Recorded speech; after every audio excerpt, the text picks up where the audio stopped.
Hi, I'm Elliot Haley, and this is my essay, Others. There's a multitude of reasons why I haven't always fit in socially. I was the kind of kid who sat alone in the corner of the playground, drawing with sticks in the dirt, nose in a book at all times.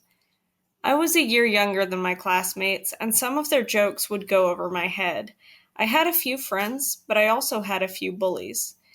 I didn't feel like I understood my classmates. They definitely didn't seem to understand me.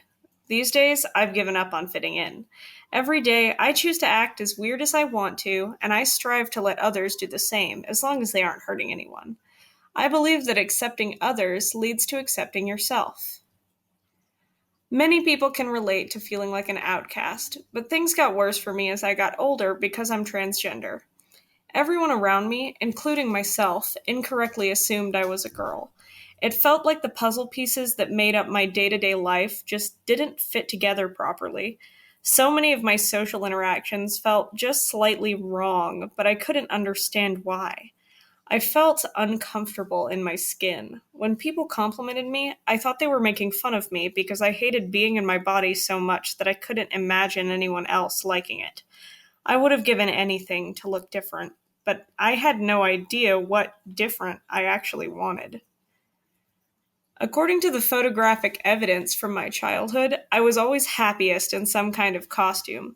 My imagination and my love of costumes made me develop an interest in theater, where I met some of the first openly LGBT people I'd ever seen. I knew that they were my people on a subconscious level, but it took me some time to realize exactly how and why. Theater was a perfect way for me to explore who I was. I got to play pretend with a bunch of interesting and unusual people who have been playing pretend both on and off the stage their whole lives. Still, I didn't fully understand my connection to the LGBT people in my theater program until much later. Unfortunately, I wasn't allowed to participate in school plays anymore when my grades slipped due to my mental health declining. Even the promise of getting to act again if my grades improved wasn't enough to pull me out of my depression. I lost friends because I didn't have the energy to get out of bed most days, let alone take care of my relationships with others. I retreated from social interaction in school to social interaction online, where I finally found myself. On the internet, I was able to find countless anonymous accounts of what it felt like to be transgender. I started comparing my feelings and experiences to others, and I found similarities I couldn't ignore. Just the fact that other people felt the same way I did made me feel less broken. My physical body was a problem for me, but it wasn't the main problem. The biggest issue was that I didn't have the words to describe the way I felt, which meant I couldn't share those feelings with anyone. I felt alone, in more than one sense of that phrase. In order to understand myself, I first needed to understand others. I needed to learn about people I previously knew nothing about before I realized what I needed. I never would have understood my own feelings if I hadn't simply been curious about other people's experiences. By keeping an open mind and learning more about people who some might think are strange, I was able to gain a lot in the process. Let's get one thing straight.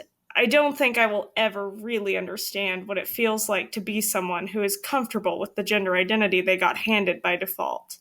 How does it not chafe to wear the first pair of shoes you tried? How do you not obsessively reassess your identity, wondering if you're being the truest version of yourself? But I understand that I'm not in the majority here. Most people live their whole lives without ever thinking about it that way. When I gained a community, it became all the more obvious that I was an outsider all along. Anytime you're in a group, there's also an outgroup, a them to your us. This is inevitable because no two people are the same, and we like to make friends based on commonalities. Just because there's an us and a them doesn't mean fighting is inevitable. It can be tempting to judge others who lead a different life than you do. However, if I had judged transgender people ahead of time, I may never have figured out how to be the truest version of myself. Even without an epiphany about my identity, it still helps me grow as a person when I learn about experiences I may never have. That kind of growth can't happen without mutual respect. If I don't listen to and accept others, how can I expect to listen to and accept myself? I strive to be open-minded and understanding every day so that eventually I may truly understand what others are going through.